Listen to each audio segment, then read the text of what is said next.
Hello student, আজ আমি তোমাদের এইচএসের অধ্যায় 3 থেকে গুরুত্বপূর্ণ কিছু এমসিকিউ সাজেশন দিয়েছি। এই সাজেশনগুলি তোমরা সম্পূর্ণ দেখো। এই সাজেশনগুলি খুব গুরুত্বপূর্ণ। প্রথম সাজেশনটি হলো, বাংলার প্রথম স্বাধীন নবাব ছিলেন মুর্শিদ কুলি খাঁ। দ্বিতীয়টি হলো, বন্দিবাসীর যুদ্ধ হয়েছিল 1760 সালে।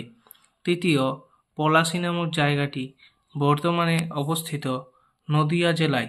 4 নম্বর, বক্সারের যুদ্ধে ইংরেজ সেনাপতি ছিলেন মেজর অ্যাডামস।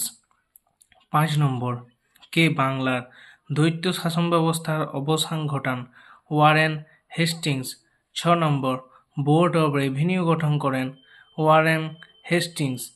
এই দুটি খুব গুরুত্বপূর্ণ।